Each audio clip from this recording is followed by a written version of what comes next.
ಸಾಂಪ್ರದಾಯಿಕವಾದ ಮಾತು.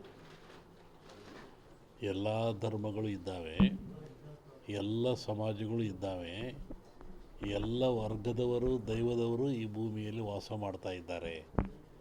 ಒಂದು ಸಮಾಜ ಪ್ರಾಚೀನ ಕಾಲದಿಂದಲೂ ಸಹಿತ ಹಾಲುಮತ ಸಮಾಜ ಅಂತ ಕರೀತಾರೆ.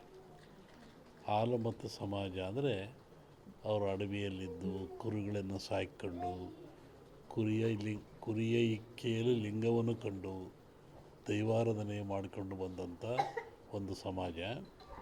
ಪ್ರಕೃತಿಯ ಮೇಲೆ, ಗಾಳಿಯ ಮೇಲೆ, ಭೂಮಿಯ ಮೇಲೆ ಅವರು ಅಡವಿಯಲ್ಲಿದ್ದ ಕಂಡದ್ದು, ತಿಳಿದದ್ದು, ನೋಡಿದ್ದು, ಅನುಭವಿಸಿದ್ದನ್ನು ಹೇಳ್ತಾ ಬಂದಿದ್ದಾರೆ. ಅದು ಕುರುವಿನ ರಟ್ಟು, ಕೆಲವು ಕಡೆ ಕುರುಬು ರಟ್ಟು ಅಂತಾರೆ. ಅದು ಕುರುಹಿನ ರಟ್ಟು, ಮುಂದೆ ಏನಾಗಿ ಕುರು ಅಂತ ರಟ್ಟು ಅಂತಕ್ಕಂಥದ್ದು. ಹಾಲು ಕೆಟ್ಟರು ಹಾಲು ಮತ್ತು ಸಮಾಜ ಕೆಡಲ್ಲ ಅಂತಾರೆ. ಹಕ್ಕ ಬುಕ್ಕರು ವಿಜಯ ಸಾಮ್ರಾಜ್ಯವನ್ನು ಕಟ್ಟಿದರು. ಇದು ಹೇಳೋ ಉದ್ದೇಶ ಏನು ಅಂತಂದರೆ, ಇವತ್ತು ಹಾಲುಮತ ಸಮಾಜದವ್ರ ಕೈಲಿ ರಾಜ್ಯದ ಅಧಿಕಾರ ಇದೆ. ಬಿಡಿಸಿಕೊಳ್ಳೋದು ಅಷ್ಟು ಸುಲಭ ಅಲ್ಲ. ಅವರಾಗೇ ಬಿಡಬೇಕೆ ಹೊರತು ನೀವು ಬಿಡಿಸಿಕೊಳ್ಳೋದು ಸುಲಭವಲ್ಲ. ಮುಂದಿನ ವಿಚಾರವನ್ನು ಯುಗಾದಿ ಮೇಲೆ ಹೇಳ್ತೀನಿ.